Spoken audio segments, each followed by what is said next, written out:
Agora foi, Bom, né? acho que estamos online.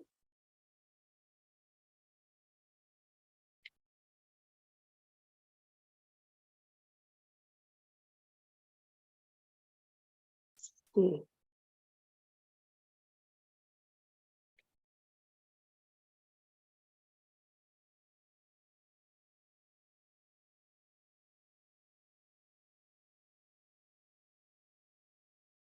Estão conseguindo ver no YouTube? Eu Apareceu a procurei. notificação aqui no celular que estamos online, que o canal Schopenhauer está ao vivo. Beleza. Só um segundo, deixa eu conferir aqui se deu tudo certo. Agora, tô te vendo aqui, não, mas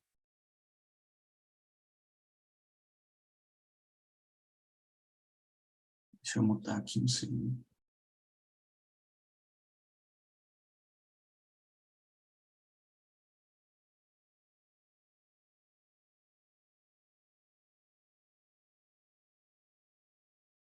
Bom, aparentemente estamos ao vivo no YouTube. Estamos sendo gravados, então, boa noite a todos que estão nos assistindo. Tudo certo, Lucas? Ok? Beleza. Ok, professor. Ah, bom, é, boa noite a todos. Nós estamos ao vivo para mais uma entrevista. Essa é uma das prévias da terceira jornada Schopenhauer, da PUC-PR, que o tema é Traduzir Schopenhauer. Ela é organizada pelo professor Dr. Eduardo Ribeiro da Fonseca, o professor Dr. Oswaldo Jacóia e por mim. E o tema da jornada, que vai acontecer em novembro, é traduzir Schopenhauer. Diante disso, visa explorar termos considerados problemáticos do ponto de vista da tradução. E, como eu disse, hoje nós temos uma das prévias, ou um dos encontros preparatórios dessa jornada, em formato de entrevista, com a honrosa presença do Lucas Lazarini Valente e do Felipe Durante. Eu quero agradecer a todos que estão nos assistindo pelo YouTube e também dizer que, caso vocês tenham perguntas, podem fazer nos comentários e elas serão repassadas para o nosso entrevistado no final da live. Bom, primeiramente, então, para começar, eu gostaria de apresentar o entrevistado dessa noite, que é o. Peraí, deixa eu pinar aqui. Que é o Lucas Valente. Ele é graduado em licenciatura e bacharelado em filosofia pela Universidade Estadual de Campinas, a Unicamp. Possui mestrado pela mesma universidade e curso doutorado em filosofia pela mesma universidade, pesquisando em Schopenhauer. E também é tradutor do livro cujo tema cujo, que é o tema da live dessa noite, sobre a liberdade da vontade, de Arthur Schopenhauer. É, além disso, nós também temos o entrevistador dessa noite, que é o Felipe Durante. Eu vou deixar os dois finados, que eu acho que fica mais adequado para o formato de entrevista. Também é graduado, mestre e doutor pela Unicamp. Bom, agora eu passo a palavra para o Felipe. Caso queira adicionar algo na sua apresentação, fique à vontade. E, por favor, comece a entrevista. Muito obrigado. Boa noite a todas e todas que estão nos acompanhando ao vivo. Boa tarde para o pessoal que está no Acre, como eu. Bom dia, boa tarde, boa noite para quem está assistindo de forma assíncrona. Estou muito feliz de estar aqui, né? Agradecer ao professor Eduardo Ribeiro da Fonseca pelo convite. Participar de um evento assim é muito bom, e poder bater papo com uma pessoa que eu gosto, considero demais um amigo, torna as coisas ainda mais legais, né? Pela apresentação da Maria Fernanda, vocês devem ter percebido que eu e o Lucas nos conhecemos já há algum tempo, porque estudamos na mesma instituição. Então, eu queria começar, Lucas, te perguntando, porque filosofia geralmente não é a, o sonho profissional de crianças, né? Eu queria saber de você como você chegou na filosofia e como você chegou em Schopenhauer. Acho que isso pode ajudar a gente a entender um pouquinho como que você foi parar na tradução sobre a liberdade da vontade. Caramba, nossa. Bom, primeiro, boa noite para todo mundo. Agradeço ao professor Eduardo, ao professor Jacóia, a própria Maria Fernanda. Bom, a Felipe também por ter topado estar aqui. E também já, eu acho que, como eu já tinha comentado mais cedo com o próprio Felipe, acho que faz sentido até pedir desculpa para quem está aqui agora, porque depois de ter começado o professor Jacóia, com aquela aula que ele deu, de repente as expectativas, né, foram lá para cima e a gente só vai bater um papo aqui. Não sei se vai corresponder ao que as pessoas estão esperando, mas vamos aí. Nossa, eu, eu não sei, quer dizer, não sei, não saberia por onde começar, mas eu cheguei a começar uma outra graduação. Eu acho que, não sei o quanto dessa história você lembra ou não, é, mas eu comecei uma outra graduação tendo já prestado filosofia anteriormente, né? Saindo do ensino médio, eu cheguei a prestar filosofia na Unicamp, eu não passei da primeira fase do vestibular, o que, considerando que o curso não é exatamente muito concorrido, né? Mostra quão bom aluno eu era na época. E acabou que eu fui, depois de um ano de cursinho, eu fui fazer ciência da computação. E enquanto eu estava lá, no começo do segundo semestre, já meio perdido, tipo, deu um choque, não, nem escolhi o curso sem saber exatamente o que seria aquilo e tal. E aí eu já estava, no começo do segundo semestre, eu estava já imaginando, tipo, não era isso que eu queria estar fazendo, eu queria estar, tava com essa sensação, tipo, eu queria estar estudando, lendo alguma coisa clássica, assim, sei lá. Num domingo à noite eu assisti, por acaso, um café filosófico, e lembro, inclusive, que foi com a Márcia Tiburi, sobre Schopenhauer e Nietzsche. E aí aquilo bateu de uma forma interessante, assim. Chamado da filosofia, e você não pôde resistir. E aí Exato. você entrou já querendo estudar Schopenhauer, Nietzsche, ou... Eu tive essa, então, como já tinha, foi meio que essa coisa do Schopenhauer, do Nietzsche que me atraiu, eu tinha já essa ideia, assim, nem sabia, na verdade, nem sabia o que era, que entrando na graduação, eu eventualmente escolheria estudar um determinado filósofo de maneira específica. Eu realmente não tinha noção da estrutura, de como funcionava a graduação, que eu até lembro quando você entrou para o mestrado, você falou, acabei de ser aprovado na pós e tal. Eu falei, é mestrado ou doutorado? Como, claro, hoje a gente sabe que dá, assim, é possível fazer o doutorado direto, mas eu não tinha nem ideia na época de que era meio que uma sequência, né? Fazer o primeiro mestrado para depois, eventualmente, fazer o doutorado.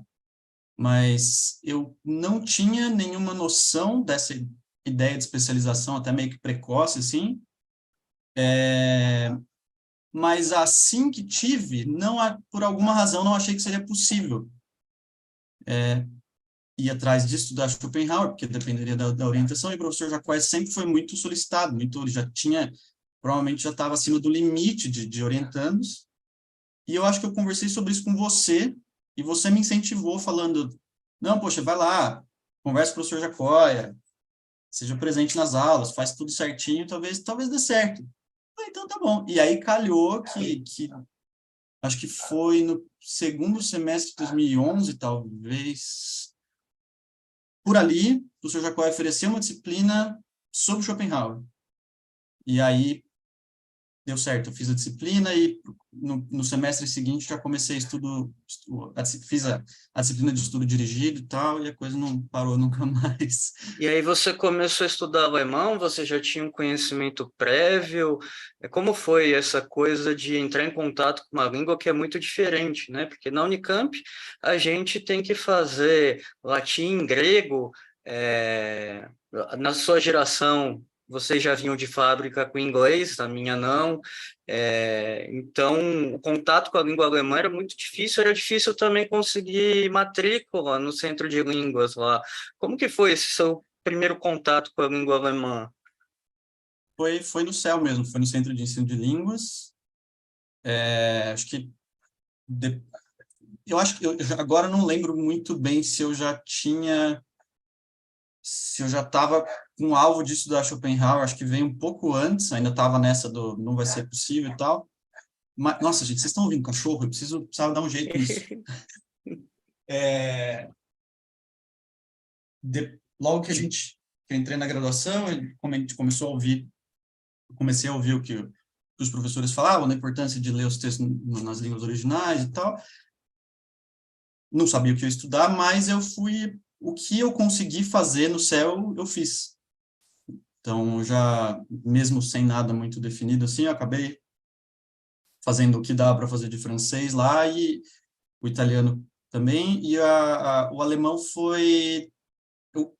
em relação à questão de ser difícil de pegar a disciplina, não foi tão difícil porque eu peguei de férias o primeiro nível. Então, como eu estava em Campinas, eles ofereciam um intensivo dos 4 meses, né, do semestre em um só, eu pude fazer. Ah, sim, eu não tinha nenhum conhecimento prévio, comecei ali mesmo. E foi amor à primeira vista com a língua alemã ou foi sofrido? Cara, não foi sofrido. Eu acho que nenhuma das que eu fiz por ali eu achei sofrido. É loucura pensar nisso, porque até um certo ponto nem o grego foi. Então, e o alemão, eu ia bem. Eu ia bem, eu não me preocupava muito com a habilidade de falar na época. Eu falei, isso nunca vai. Eu estou preocupado em poder eventualmente ler alguma coisa em algum momento, mas não achava que, sei lá, surgiria oportunidade de repente para mais e tudo mais. Mas eu ia bem desde o começo, até que quando eu cheguei no 6º nível, os professores me convidaram para ser o monitor da disciplina, da área do céu e tal, então isso acabou, na verdade, ao mesmo tempo que eu tinha que ajudar os alunos com monitoria e fazer quase uma pesquisa de material didático para os professores, aquilo ali botou um ritmo de leitura de uma revista feita para quem está estudando alemão e tal, que eu acho que deu uma acelerada também no aprendizado, sim.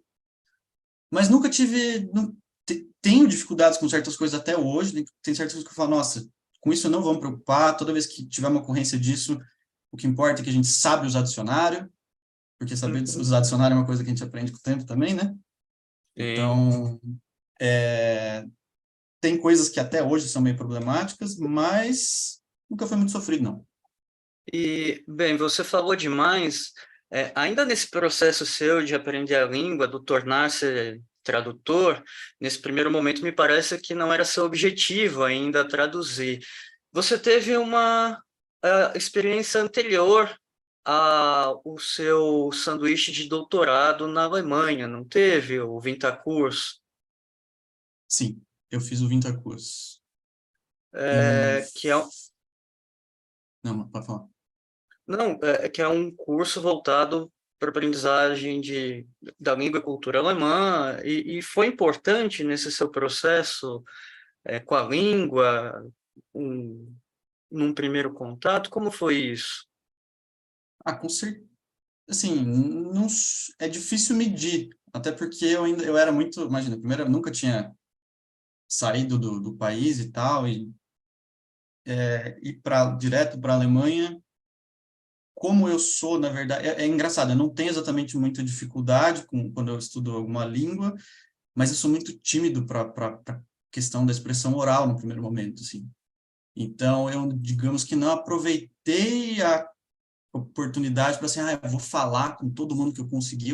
Assim como eu fazia nas aulas no CEL, no Unicamp, eu continuei fazendo lá. Então, eu ficava quieto num canto, conversava tinha outros brasileiros lá, acabava falando mais em português, inglês também. Então, mas com certeza, tem coisas que não...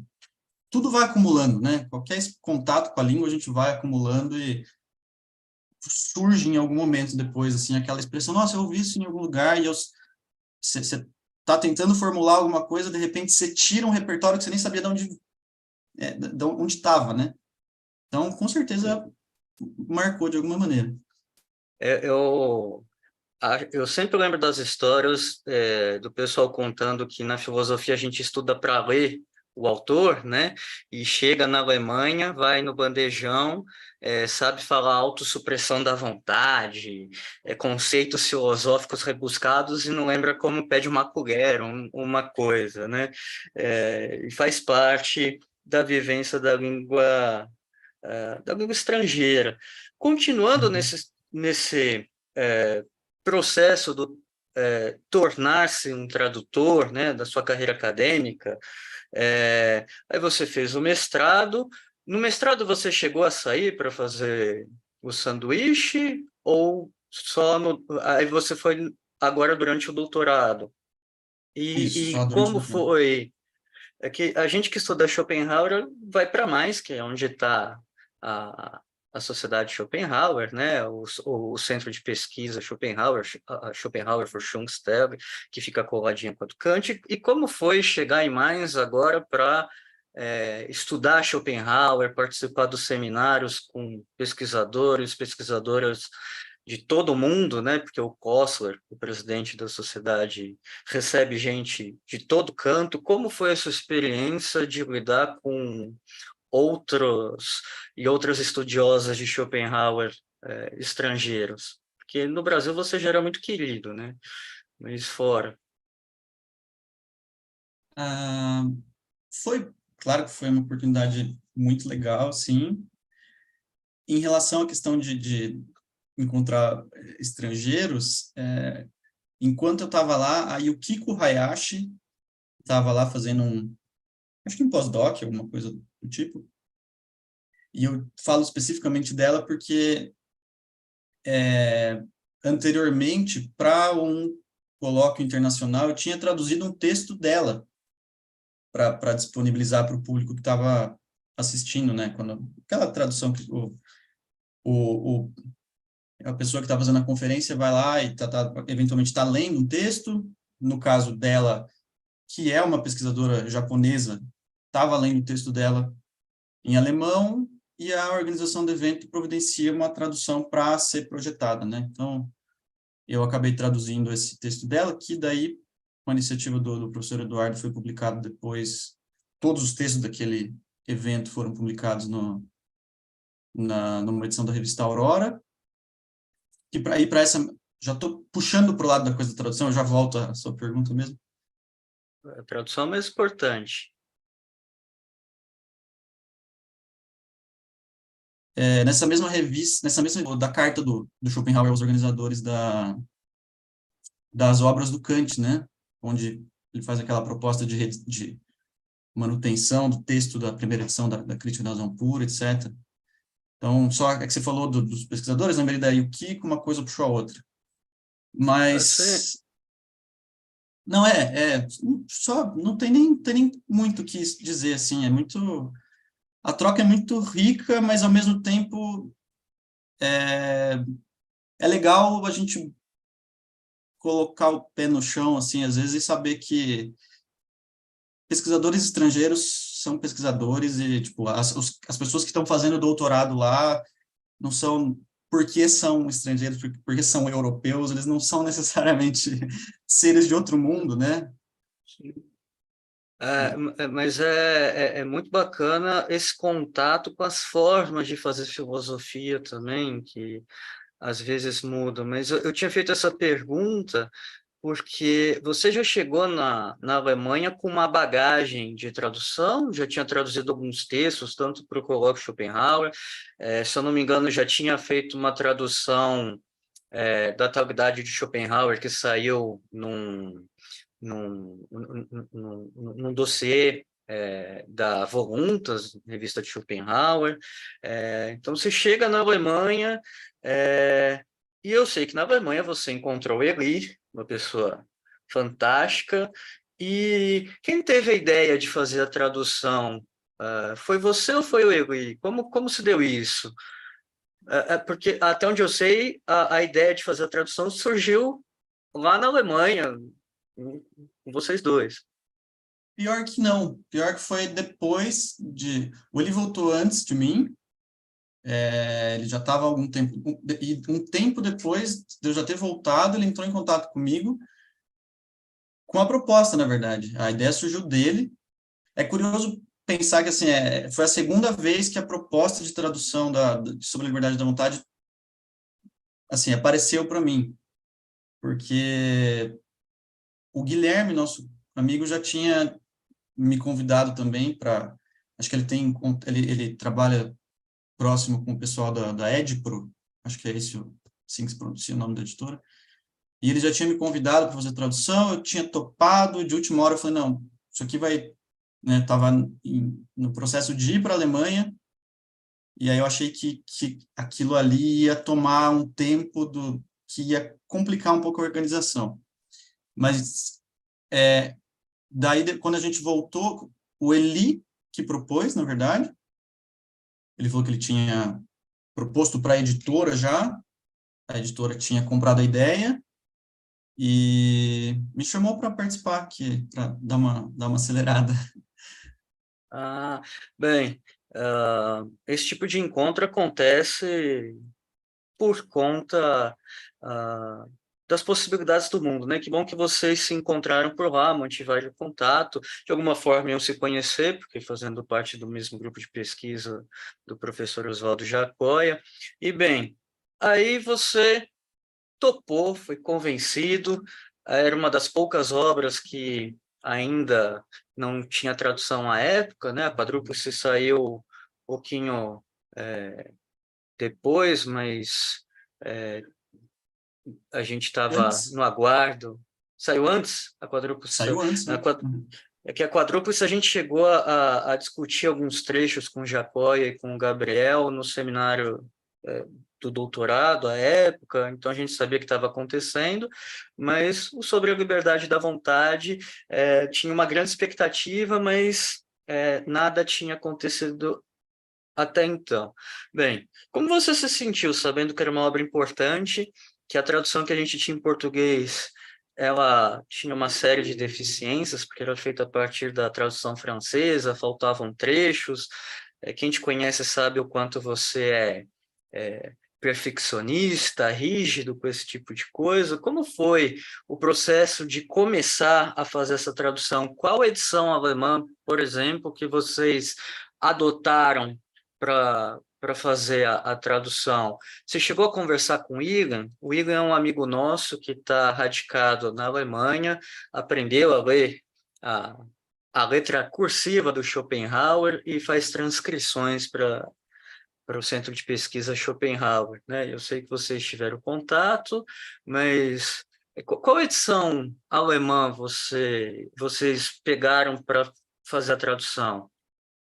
Já faz um tempo que eu adotei quase de maneira fixa, assim, a do Ludger House mesmo, a questão da edição de última mão. E, em função disso, até eu tenho certas resistências ao uso dos manuscritos, de forma geral, assim.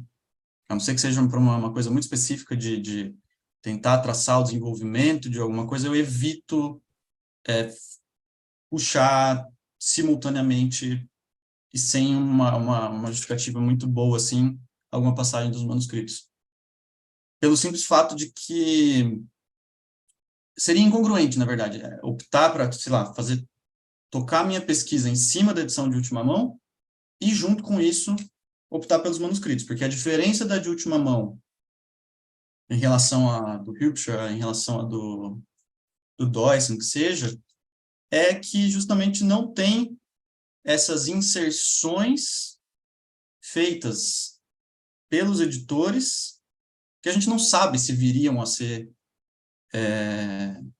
de fato colocadas pelo Schopenhauer. Às vezes é uma anotação que até recentemente, acho que na época que o professor Flammarion traduziu os dois terços do segundo volume de Paralipômena, eu acho que eu passei batido pela introdução que ele escreve, mas lá ele deixa claro, né? Estou usando, acho que é do Hilbscher, que conta com esses acréscimos dos editores e que, em função disso, e o próprio Flammarion deixa claro, por conta disso, o texto parece meio truncado às vezes, ele parece, tem uma coisa meio abrupta, uma passagem, porque o que tinha essencialmente ali, e aí sim entra uma conversas esclarecedoras com o William, sobre, recentemente a gente trocou ideias sobre isso, eu estava conversando com ele sobre uma página específica, eu falei, tem uma passagem ali que, por exemplo, na minha dissertação eu usei,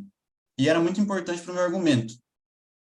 Esse argumento continua muito importante para mim hoje, mas eu não vou usar, porque na época eu usava a edição que se baseia na edição do Hübscher. E hoje, eu usando a do Lutker House, eu vejo que essa passagem não consta lá. Comentei com o William sobre isso, ele falou, o que consta ali é uma referência no canto, não é nem uma anotação inteira. É uma referência a uma página dos manuscritos que o editor achou por bem trazer o trecho inteiro e colocar no texto publicado, no caso dos Parerga. Podia ser uma nota de rodapé que ajudaria a gente, né? Mas uma inserção assim no texto. Lucas, eu vou aproveitar o teu conhecimento disso, eu sei que você gosta. Se você puder, claro, quais as diferenças que você vê entre a edição do Hübscher, do Deussen, do Rutger Haus e a da Suhrkamp, que eu sempre esqueço o nome do editor, Com enfim. Leoneisen, né, eu acho. É Algo eu tô assim. com ela aqui, mas tá longe.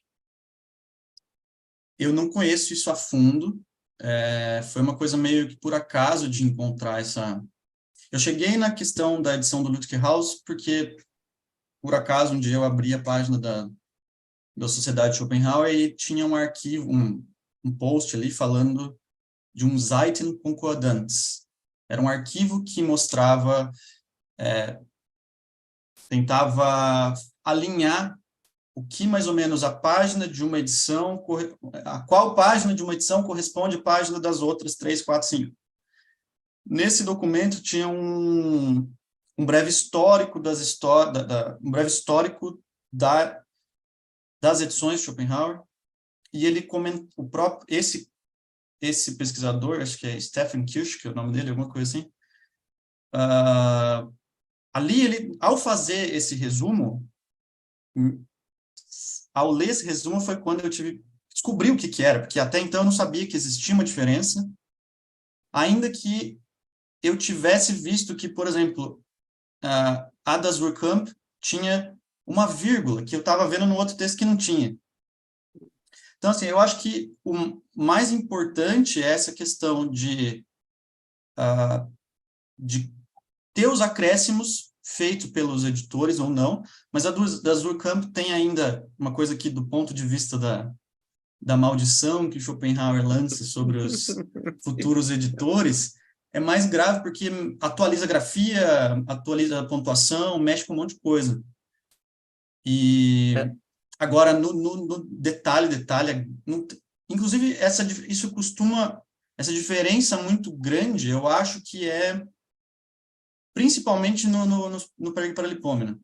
Antes a gente não vê tanto. E aí, na verdade, só para voltar na outra pergunta rapidinho, eu tinha optado já por escolher, por usar a edição do Lutker House, mas fui dar uma olhada, porque vi que tinha sido editado há não muito tempo na Alemanha, tinha sido publicado uma nova edição sobre a liberdade da vontade, e no próprio site da editora constava lá que essa nova edição, mais crítica talvez, era praticamente idêntica à do Lutker House.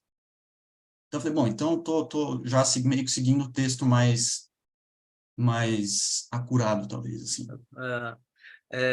Eu descobri a edição do Rutger Haus com o Domenico Fasi, o Mimo, né? Que quando eu estava na Itália eu perguntei, eu quero comprar uma edição das obras de Schopenhauer, qual a que você me aconselha? Ele nem titubeou, falou do Rutger Haus. E aí, quando eu fui para a Alemanha, eu consegui comprar uma para mim e uma para a biblioteca da Unicamp, que, enfim, eu espero que ajude os estudantes, as estudantes que lá estão, né? Então, bem, nesse seu processo de tornar-se um tradutor, de ter contato já conhecendo bem Schopenhauer, como que foi para você fazer essa tradução a quatro mãos? O que foi mais difícil de fazer e o que foi legal, assim? Porque quando a gente está traduzindo, tem coisas engraçadas que aparecem, que surgem, anedotas, enfim, também tem aqueles perrengues, aquelas raivas que a gente passa. O que te marcou positivamente, negativamente, histórias engraçadas que você teria para contar para a gente? Nossa Senhora, eu acho que só desculpa voltar, mas é que eu percebi que à medida que eu vou falando eu me perco, eu esqueço o que você perguntou, aí depois que eu termino de falar eu percebo. Mas você tinha falado sobre como, sei lá, como enfrentar essa coisa. É um texto importante, a gente não tem uma boa tradução ainda. Eu não sei se eu cheguei a pensar nisso, mas se fosse hoje, por exemplo, o que eu pensaria fazendo de acordo com o trabalho, acho que é legal até, assim, mesmo que já tivesse uma tradução, se surgisse a oportunidade, eu faria também. E eu acho que assim, a gente começou o processo de tradução e antes da gente publicar, antes da editora publicar, no caso, saiu uma tradução justamente pela Edipro. Então, O prefácio do ficou... Guilherme, né? Isso, então. Eu não vi se... acho que sim. E aí, foi até uma coisa meio assim, putz, não, a nossa tá quase para sair, sai uma antes, mas assim, acho que na verdade a gente tem que pensar que quanto mais melhor, né? Assim, eu lembro do professor Trajano no IEL, por exemplo, falando, gente, tem que ter essa cultura de muitas traduções, mas a tradução da Ilíada e da Odisseia sai uma por ano nos Estados Unidos, ele dizia. E eu acho que então a gente vai ter em breve, considerando aquela antiga, feita a partir do francês e meio mutilada, etc., acho que o próprio professor Eduardo ainda tem a dele para publicar, né? Então, acho que a gente vai ter 3 ou 4 aí para poder comparar, para discutir, para ver o que dá para melhorar numa futura edição de uma ou de outra. E, cara, em relação ao processo, eu confesso que quando eu via que um livro tinha sido traduzido por 2 pessoas, eu pensava, como é que se faz isso? Porque não dá para ser um trabalho simultâneo, né? Não dá para não dá para fazer o trabalho dependendo do encontro das 2 pessoas. O processo de leitura e de interpretação tem que ser meio individual, não dá para querer formular de vez uma frase junto, não dá para cada um fazer uma parte de fato e depois juntar, porque daí vai ficar muito dispar, né? A forma como cada um formula as frases, a forma como cada um traduz, se está mais perto, mais colado no texto ou não. Mas eu lembro que eu propus para o Elide, eu pensei justamente assim, a gente traduz, cada um traduz metade, a gente propôs uma meta semanal ali para tentar organizar os trabalhos, eu falei, você traduz X páginas, eu traduzo X páginas, e a gente faz uma reunião e tenta juntar isso de alguma forma. Depois, assim, isso não deu tão certo, a gente teve que adaptar e fazer outras coisas, mas a princípio a ideia era essa. O Não sei se tem alguma processo novidade. acaba com os nossos planos iniciais, mas ele é importante, né? Acho que na época não existia Notion, não existia esses aplicativos que reúnem trabalhos em equipe. Isso eu tenho uma dúvida de caráter técnico. Vocês usaram algum aplicativo específico para tradução ou foi na raça no Word, né? Porque tem alguns aplicativos que guardam os vocabulários para manter uma uniformidade, algumas coisas assim. Vocês foram no Word É Rutger House, vocês e o Word. Exato. Até, acho que eu ouvi falar de aplicativo de tradução muito depois, mas eu achava que era uma coisa muito específica para tradutor técnico e tal, né? Inclusive é um software meio caro, se for o que eu estou pensando. Mas foi na raça e acho que, sei lá, teve um momento que eu até cheguei a começar a formular um glossário, assim, para ver, para manter na memória justamente o que eu tinha, o que a gente tinha escolhido para um determinado termo ou outro. Mas, no fim das contas, eu acho que não precisa. Porque eu acho que o que não dá, para algumas coisas, sim, mas o que eu acho que a gente não tem justamente que para mim, a gente não tem que se apegar a uma terminologia fixa. Aquele termo vai ser sempre traduzido, tem um correspondente fixo em português. Dependendo eu consigo pensar em pelo menos um exemplo de uma coisa dessa, mas tem eu lembro justamente de Besonnenheit, que é sempre tão debatido, né? E tem ocorrência dele nesse texto, e eu lembro, cara, o que eu faço? Eu vou... Claro que não, uma tradução dessa não existe sem, para mim, sem a minha leitura inicial, por exemplo, da tradução do professor Jair Barbosa, quando eu comecei a estudar Schopenhauer, não tinha outra opção a não ser ler tradução. Eu lia, fiz, né, tudo que eu estudei na graduação, boa parte do mestrado ainda foi 100% em cima de tradução, então o meu vocabulário foi meio condicionado pelo professor Jair Barbosa, mas é legal que de vez em quando, ainda assim, a gente cria alguma independência de uma coisa ou outra, né? Mas, sem dúvida, aparecia algum termo que não era exatamente um conceito com o qual já estava mais, com o qual a gente, em geral, já tem mais familiaridade.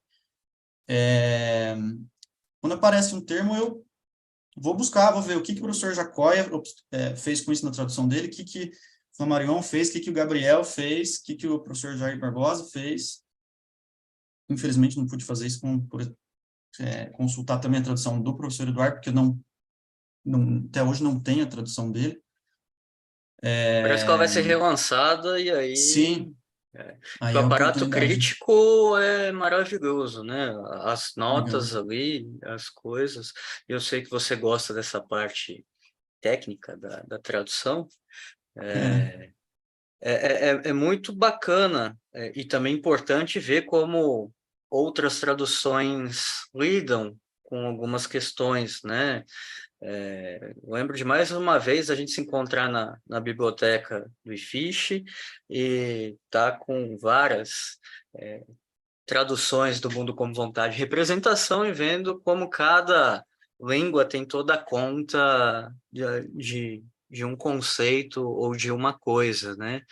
E aí, só para eu jogar a lenha na fogueira, o Besonnenheit, você entrou para qual time, traduziu como, ou dependendo do contexto, ou manteve a Eu, tradução do Jair?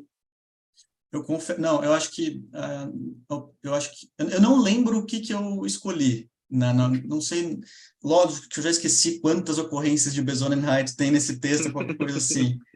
Mais recentemente, mas um pouco mais recentemente, lendo a Crítica da Filosofia Kantiana, tem uma ocorrência de Besonnen, né? O adjetivo, o particípio sendo usado do Besonnen sendo usado como adjetivo ali, e foi uma coisa do tipo, naquele trecho específico eu falei, cara, aqui é lucidez. E aí aí surge um novo candidato para outras ocorrências, eu vou ler e falar, cabe lucidez, cabe essa coisa. Então, né, de cara já vem a ocorrência lá na primeira sessão do Mundo, que o professor Jair opta por clarividência filosófica, eu penso, caberia lucidez filosófica? Não sei, tem que deixar maturar. Então, a gente vai fazendo os testes, né? Assim, acho que o mais legal é não deixar uma coisa fechada. Então, E o mais legal dos nossos eventos sobre Schopenhauer é que os testes aparecem aí, né? Os debates em como traduzir. Eu devo dizer que até hoje eu tenho dificuldade em não olhar para Erschá e não pensar em fenômeno, né? Aparência, aparição, é um tanto mais difícil. Acho que é importante a gente saber que a palavra alemã pode remeter a uma gama de palavras em português, a gente falar a mesma coisa, né? Tendo o alemão como referência. E aí, aproveitando, Lucas, o que norteou a tradução que vocês fizeram? No sentido de quais os critérios que vocês falaram, isso a gente precisa fazer dessa forma, a gente não abre mão, fazer de tal forma, adotar esse tipo de postura é importante para chegar num trabalho que vai me deixar feliz. Teve alguma coisa que, nesse sentido, você falou, tem que fazer desse jeito para dar certo? Não consigo pensar em nada específico, não. Eu, assim, eu não tenho... É até curioso, né? Todo papo aqui com...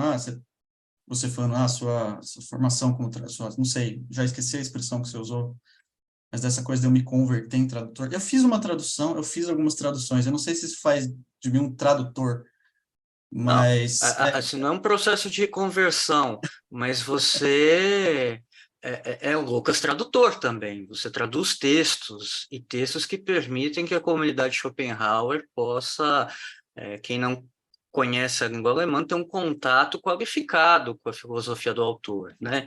Então... Isso é muito legal, pensar nisso é muito legal. É nesse sentido, né? Porque Uhum. eu te conheço, eu posso falar, o Lucas é extremamente comprometido em possibilitar um contato adequado, que não vai trair, apesar de todo tradutor ser um traidor, né? Uma professora nossa lá do céu sempre falava, eu sei do seu comprometimento com um trabalho de qualidade, né? Então, nesse sentido que eu te fiz a pergunta. Para mim soa um pouco como, quase como se fosse entrar na questão clássica do tipo, vai ser mais literal, vai traduzir a ideia, vai traduzir o texto literalmente, não sei se é um pouco nesse sentido. Não, Não, não. Mas se tá, você porque quiser eu acho falar que... sobre isso também, que é um ponto importante da tradução, né? Vou fazer um texto que é inteligível ou vou manter um texto fiel à língua que é completamente truncado e obscuro? Não, eu acho que tem dá para ser quase que literal a maior parte do tempo. Lógico, passando para o português de fato, não traduzindo palavras separadas, individuais.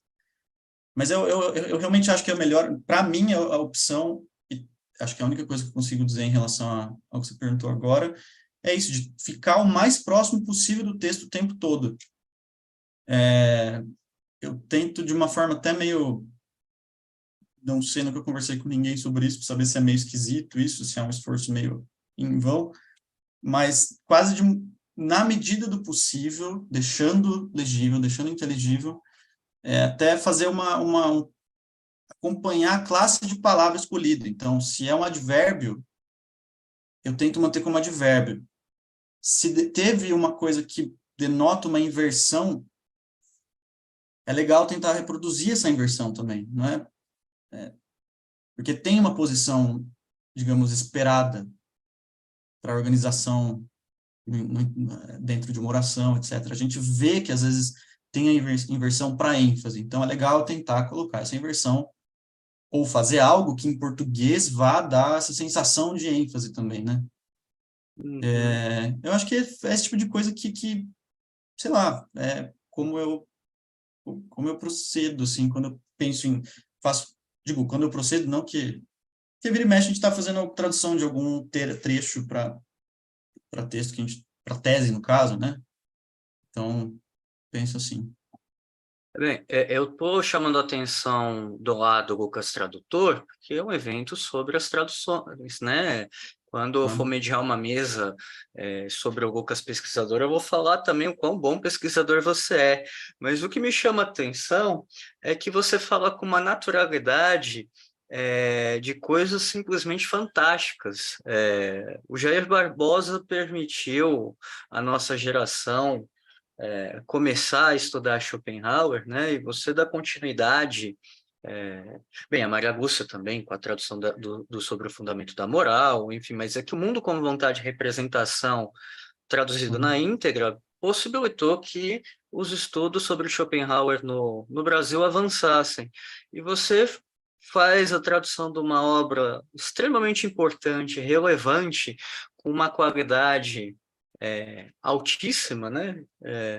Quem teve contato com a sua tradução, fez cotejamento, pode atestar isso, e você fala com uma tranquilidade, com uma naturalidade que é muito bonito de ver. Às vezes eu acho que você não tem noção da contribuição que você deu junto com ele para os estudos de Schopenhauer em língua portuguesa, né? Que até onde eu sei, não tem uma tradução portuguesa sobre a liberdade da vontade. Então, se alguém for ler Schopenhauer em Portugal, possivelmente pode usar a tradução que vocês fizeram, ou a da Edipro, enfim. Mas é possível também agora dar curso sobre a liberdade da vontade na graduação, porque temos uma tradução, né? Enfim, é uma contribuição que eu não sei mensurar, assim, é muito importante. E, mais uma vez, você fala com uma tranquilidade de um trabalho tão primoroso que dá gosto de ver. Acho que faz parte do seu caráter polido, humilde, enfim. Às vezes é só aquela falta de noção, às vezes é quase a coisa do corajoso que não tem noção do perigo, né? Acho que é só meio que isso. Rapaz, bem, o sobrenome é Valente, com perdão do trocadilho, né? Mas, e como foi quando você terminou a tradução e falou, junto com ele, vamos mandar agora para a editora para eles fazer a coisa? Como foi terminar e depois receber impresso? É muito legal mesmo, sim, porque não dá para comparar com uma... É muito legal ver a tradução de um texto pequeno, mas já com uma importância como o do Horkheimer, por exemplo, é muito legal ver aquilo publicado, ainda que sempre provoque, assim, perturbe um pouco a gente, né? Fala, gente, eu não sei, eu precisaria rever, aquilo deve estar cheio de problema. Eu lembro de uma opção específica lá, que até hoje eu falo, nossa, foi meio constrangedora aquela opção, mas está lá. E aí, ver impresso, receber um bocadinho de livro, assim, pô.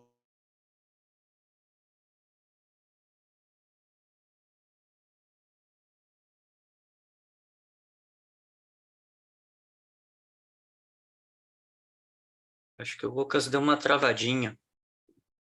Travou um pouco aqui Voltou. também. Voltou. Minha Aí. conexão que oscilou, gente. Desculpa. Agora tá. Pode Voltou? continuar. Não, eu estava falando que realmente é muito legal ter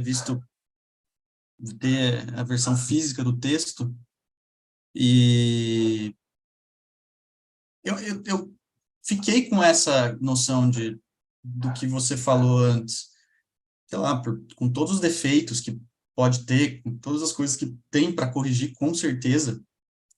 É muito legal ter passado... sempre que eu converso sobre isso com alguém, eu falo de uma evolução assim, do tipo, primeiro a gente nem sabe que textos têm que ser traduzidos, estou falando de mim, né? Mas, por exemplo, ainda antes de entrar na graduação, eu comprei em um sebo aquela tradução portuguesa da editora Contraponto, do Mundo com Vontade de Representação. Comecei a ler, a primeira referência que Schopenhauer faz ao princípio de razão suficiente, ao texto, no caso da quadrúplice raiz, o que você faz? Você vai no Google e procura, na inocência de que, se ele está mencionando, aquilo existe.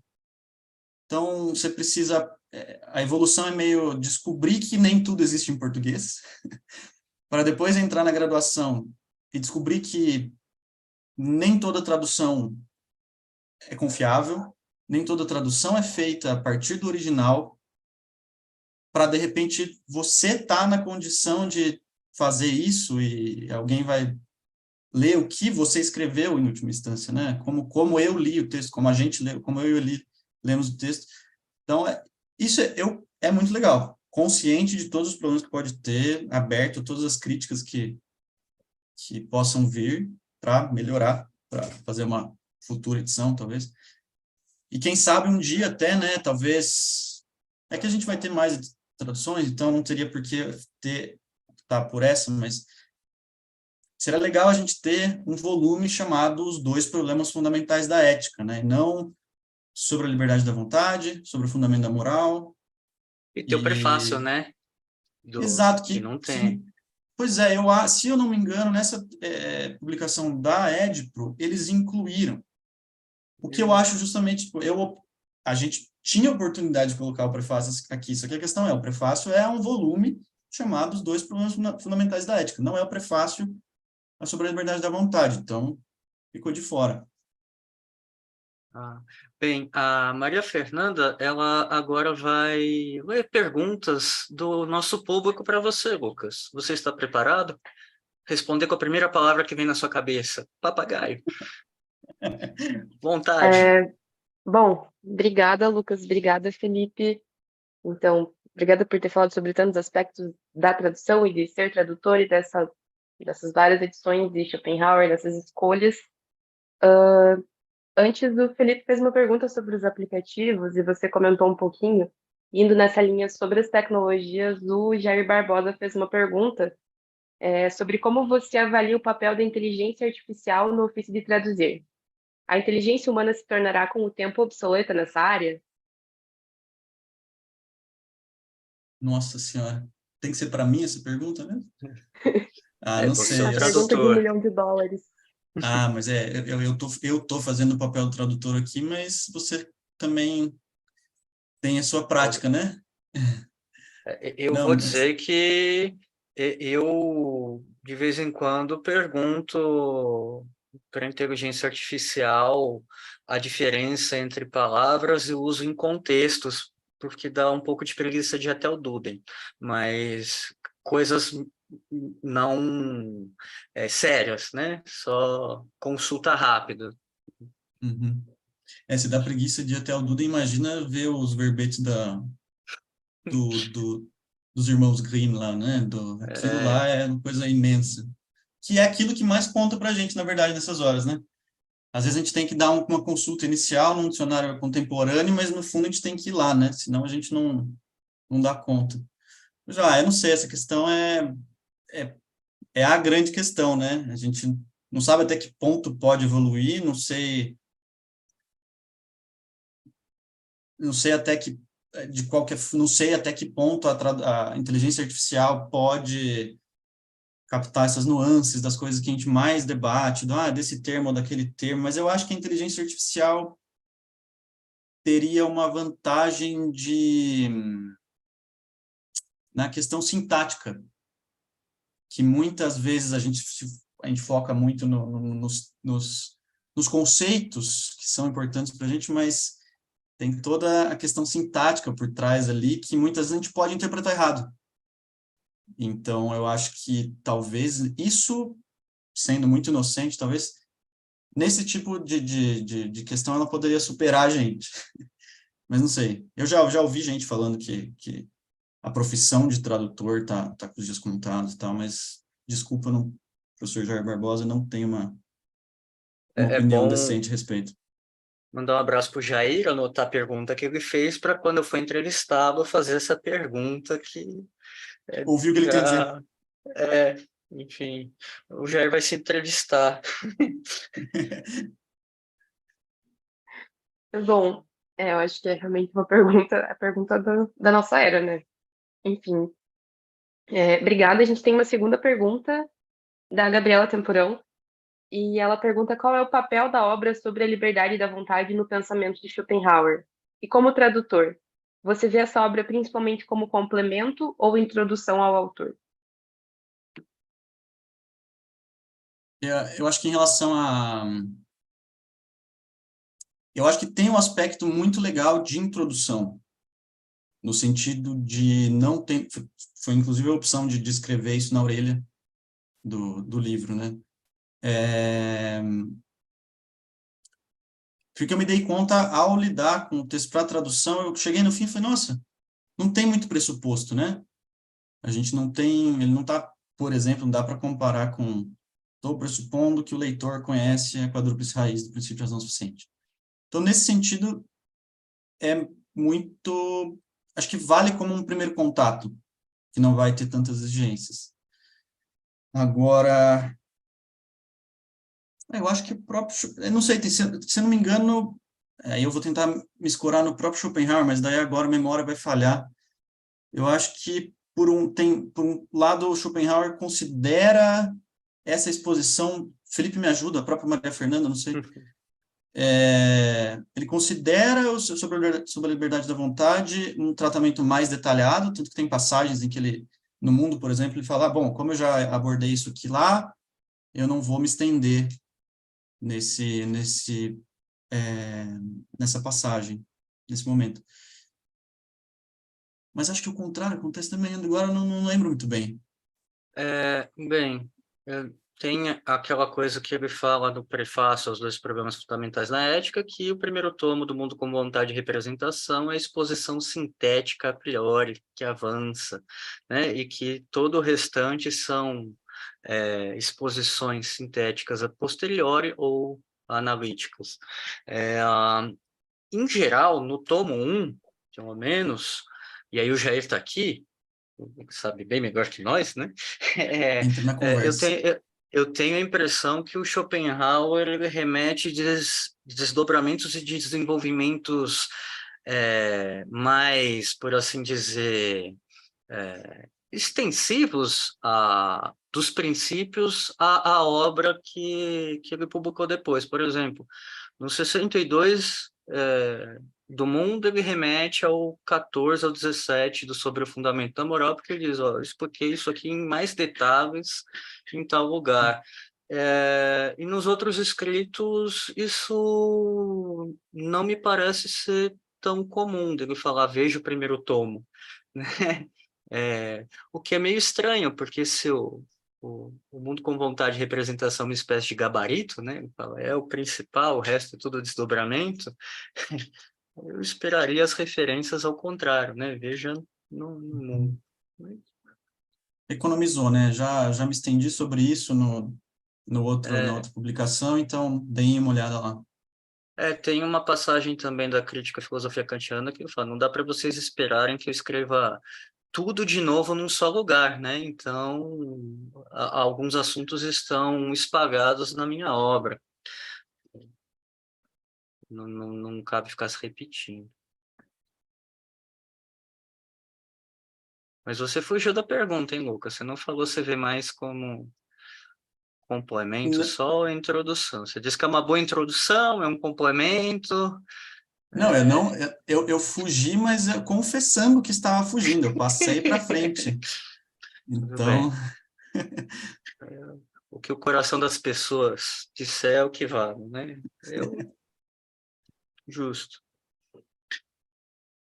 Temos um mais perguntas? relativismo. Sim, temos mais uma pergunta, do Flamarion, e ele diz, Lucas, como você resumiria a tese de Schopenhauer sobre a liberdade para um leitor não especializado? eu acho que fica naquela a formulação do... Schopenhauer está dizendo para a gente que a gente tem a liberdade que a pergunta sobre a liberdade é geralmente má compreendida, ela é tomada no sentido de eu posso fazer o que eu quero, quando a verdadeira questão é se, né, da onde vem esse querer, se esse querer é condicionado de alguma forma ou não. Então, tem uma coisa que provoca esse querer, ele pode surgir do nada, então, Acho que esses são termos bastante, não, né, não depende de muito, de absolutamente nenhum conhecimento prévio. Você pode, até, é aquela formulação que acabou ficando na minha cabeça como se estivesse de fato no Schopenhauer, mas já que a gente está falando para um leitor que não conhece Schopenhauer, talvez alguém que tenha assistido a série Dark, viu que na abertura da terceira temporada tem uma citação, e aí eu, apesar de ter traduzido o livro, estava conversando sobre isso com o Antônio, um colega nosso, ele falou, nossa, um conhecido meu disse que foi no texto e não tem lá essa formulação. Eu falei, nossa, cara, eu só comprei que tinha e talvez não tenha, mas é uma boa. O ser humano pode fazer o que quer, mas ele pode querer o que quer, ele tem algum poder para decidir o que ele quer, como ele reage sobre as coisas, querendo ou não. Essa que é a questão. Não sei se valeu dessa forma aí, o que vocês acham? Vale. Você pode querer o que você quer, é sempre provocativo. E sempre dá nó na cabeça dos alunos. É uma das aulas que eu mais gosto quando eu estou dando o curso de Moderna 2, é falar sobre a liberdade da vontade. Porque cada exemplo que eles dão, o Schopenhauer já tinha pensado antes, né? Então fica fácil botar a cabecinha deles em curto. Essa é a sua função como professor? Claro, é provocar o incômodo para que eles, com Claro. muita sorte, vão ler o texto, né? Porque a nova geração não gosta de ler texto. Sim, infelizmente. Bom, também tinha comprado a afirmação da série Dark, nunca fui conferir, então é isso, mas eu achei uma ótima explicação. A gente tem mais uma pergunta da Selma Bassoli, e ela diz: se considerarmos que a tradução contém em si uma forma de interpretação, podemos prever que a inteligência artificial jamais poderá substituir a tarefa dos tradutores e tradutoras? Inteligência artificial é um hot topic. É, acho que sim. Ou talvez ela também consiga reproduzir alguma interpretação já disponível, porque é o que acontece hoje, né? Eu acho que se você procurar perguntar qualquer coisa sobre Schopenhauer para a inteligência artificial, ela vai falar alguma coisa, ela vai devolver alguma coisa baseado nessa coletânea, né? Posso estar falando uma grande besteira sobre o funcionamento da inteligência artificial, mas ela se alimenta de tudo que está aí. Então, ela reproduz interpretações já, que Ela também também não... inventa umas. É, Eu estava conversando, o Rodrigo ele fez um mestrado com a professora Maria Lúcia. Ele não seguiu depois, mas a gente estava conversando sobre isso, que ele passou no ChatGPT a, a fazer perguntas sobre Schopenhauer e questões voltadas ao direito, à justiça, e ele veio me perguntar, o Schopenhauer disse isso? Porque parece um pouco absurdo, e até onde eu lembro não. Eu falei, não, ele está inventando. Então, de vez em quando, pode acontecer do ChatGPT inventar coisas, mas... ele pega peças e Então, conecta de alguma forma equivocada. Sei lá. isso que é a grande questão, como que ele faz, né? Agora eu fiquei com vontade de pagar a versão Pro, alimentar com as obras do Schopenhauer e pedir para ver como ele faria uma tradução. É. Eu penso que vai facilitar muito a vida das pessoas que não conhecem as línguas, a ter um contato mais próximo, mas até substituir o ofício de tradutor e tradutora eu acho mais difícil. Eu acho que vai acabar se tornando uma grande ferramenta para os tradutores e tradutoras no final das contas, né? Hum. Que a O gente problema é que sempre pensa no sentido da inteligência artificial se sobrepor, mas não da gente utilizá-la. visão, né? O que é uma questão, assim, para quem está começando a estudar língua, alguma língua estrangeira, é que muitas vezes aparece uma palavra e hoje, né, a pessoa vai jogar no Google. E o próprio Google já dá uma opção e geralmente é do tradutor. Então, o que eu sempre falo para os meus alunos, no caso, falo, se você já foi até o Google, deixa salvo um dicionário no Google. É diferente. O dicionário vai te oferecer alguns contextos, algumas aplicações específicas, ao invés de te dar uma palavra. Então, para evitar aquela coisa de você consulta uma palavra e dá um resultado que não encaixa em absoluto com o texto que você está lendo, assim, né? Mas, então, falta, talvez acho que talvez isso tenha a ver com o ponto da Selma. Tem sempre um filtro que a gente tem que fazer para definir bem o contexto. Mas realmente não consigo, não tenho uma opinião formada. Eu realmente eu suspeito que esse negócio pode evoluir absurdamente, mas não sei se ainda assim é o ponto de tomar as decisões mais sutis em certos momentos. Mas no Mesmo o Google grosso, né? Tradutor que está usando uma inteligência artificial, ou o Bing, que passou a fornecer uma ferramenta de tradução, ele acaba te dando uma possibilidade, mas outras várias juntas, né? Para você, ser humano, selecionar o contexto que mais se adequa. Uhum. Tem aquele outro tradutor, desculpa, achei que você tinha. Qual outro Não, tradutor? tem aquele do DeepL, que foi apresentado para mim como sendo melhor do que o do Google, já na época. Eu tava em Minds, inclusive. E vendo coisinhas por cima, assim, coloca uma frase, algum trecho curto de qualquer coisa, você percebe uma diferençazinha mesmo. Não sei se agora, como você disse que o Google já está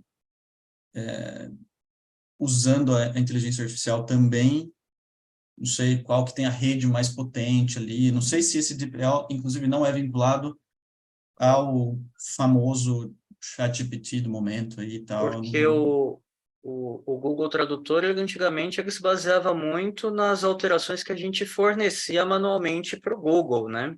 Que a gente podia alterar a frase, falar, e ele ia adicionando no algoritmo. Agora parece que ele está um pouco mais livre.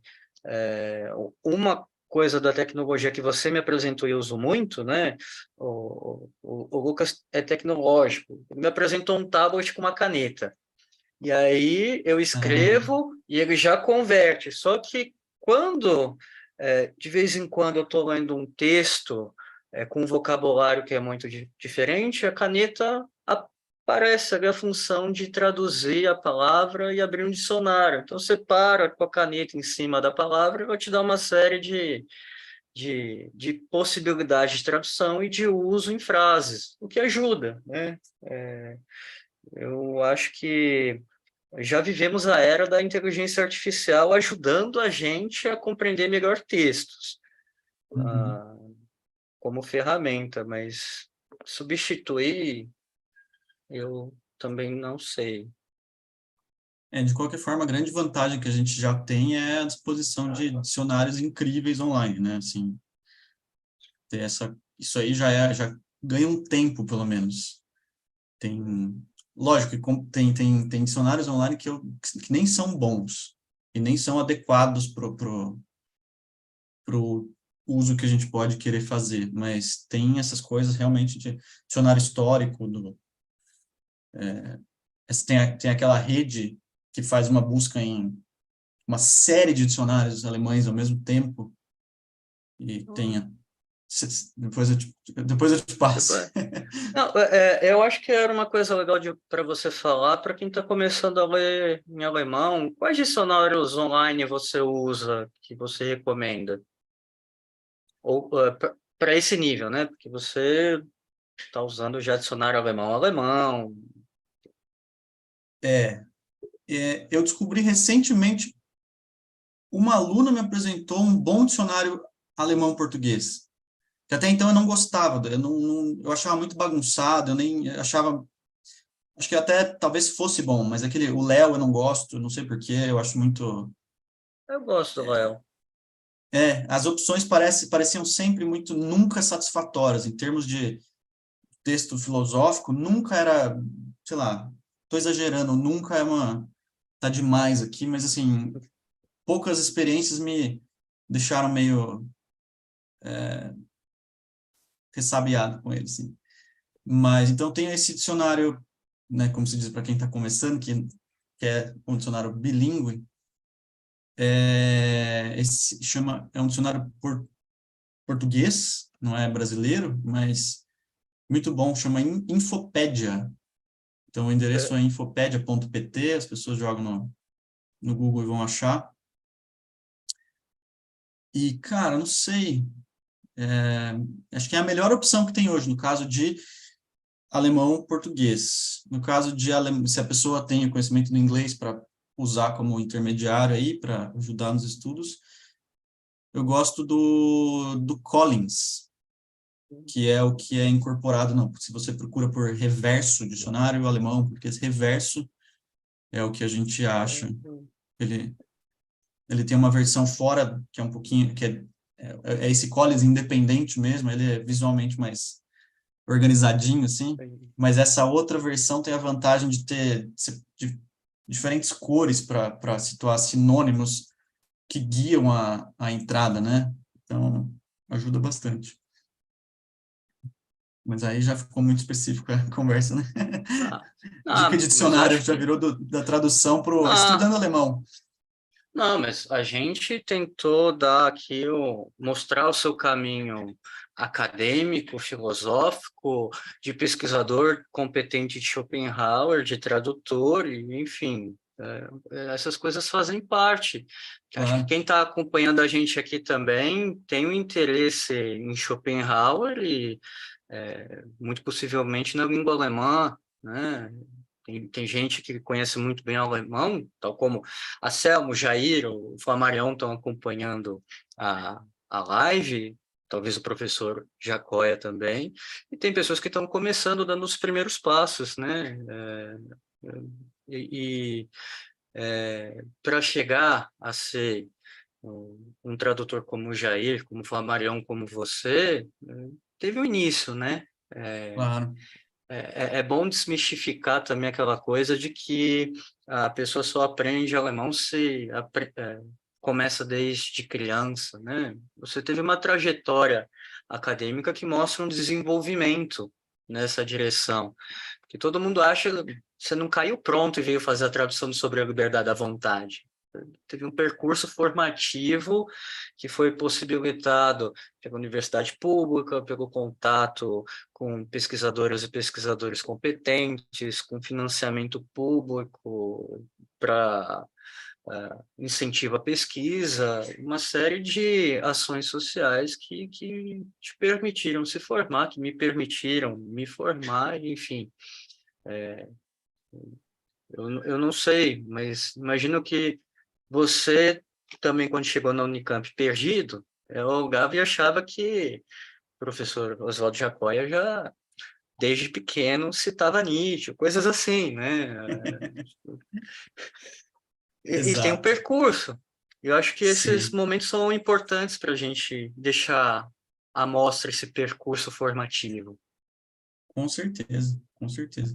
E aí, nesse sentido mesmo de, pode ser que tenha gente, sei lá, de repente interessado em Schopenhauer ou não, interessado em alemão, querendo começar a estudar, eu acho que é sempre legal ter em mente a questão de que aprender a língua o aprendizado da língua é constituído de diferentes habilidades, então é claro que é legal dominar todas elas, mas você pode ser um ótimo leitor sem falar muito bem. Você pode eventualmente falar muito bem e ser um péssimo leitor. Você pode ter o pacote completo, mas assim, se o foco é se o foco é eventualmente poder ler alguma coisa, pelos estudos ou não, é legal até direcionar a forma de estudo para isso, né? Não é... Os cursos, em geral, são voltados para a comunicação, aquela coisa bem do dia a dia, e aí você não vai ter um contato com uma coisa que mais interessa, que mais vai, sei lá, facilitar essa evolução talvez um pouco mais rápido. Então, não se desesperem, não é tudo ou nada. E não precisa começar lendo, sei lá, Hegel em alemão, né? Se vale a Inteligível piada, a em gente qualquer pode... língua. Se vale a piada, não, né, só para entrar no espírito do Schopenhauer, a gente poderia acrescentar, não precisa nem ler Hegel em nenhum momento. Mas claro que isso é Só um que é uma piada. desserviço aos estudos, é uma piada, gente. Justamente tendo os jovens em mente, os memes estão aí, eles já estão cientes A thumb da do vídeo disputa. vai ser tradutor de Schopenhauer diz para não ler Hegel. Clickbait bom. É. Ah, eu acho que a nossa conversa rendeu bastante. Não sei se a Maria Fernanda quer apresentar mais perguntas, enfim. Bom, em relação às perguntas, era isso, gente. Eu acho que a gente já pode encaminhar para finalizar a live. A não ser que vocês queiram adicionar mais alguma coisa. Se Mas, deixar, a enfim, gente ficar conversando sem parar. eu vou fazer um corte lacaniano aqui, então. É, Bom, sim, acabou. Bom, falando sério, eu gostaria de agradecer muito os dois pela presença na live, por terem aceitado esse convite e também pela futura participação na Jornada Schopenhauer. Lucas, muito obrigada por falar sobre a sua experiência de tradução e sobre a liberdade da vontade, e também sua experiência como tradutor no geral e todas essas contribuições em relação ao próprio processo de traduzir, aos problemas de tradução, enfim. Agradeço também muito ao Felipe por ter topado conduzir essa entrevista. Sem vocês também não seria possível. Agradeço imensamente ao professor Eduardo, que estava com a gente aqui no comecinho, e ao professor Oswaldo Giacoia, que são parte da comissão organizadora da terceira jornada Schopenhauer, e fizeram esse gentil convite, essa organização toda. A todas as pessoas que nos assistiram, fizeram perguntas, enfim.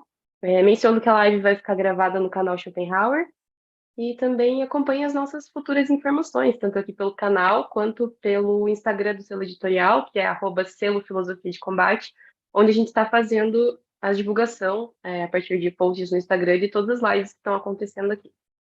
Bom, seria isso. Então eu me despeço de vocês e agradeço imensamente de novo. Boa noite, Lucas. Boa noite, Felipe. E boa noite a todos que assistiram. Boa noite a todo mundo, e eu que agradeço de novo pelo convite, agradeço a você, ao professor Oswaldo e ao professor Eduardo. Obrigado, Felipe, também pela conversa, e a gente se vê em breve. Sim.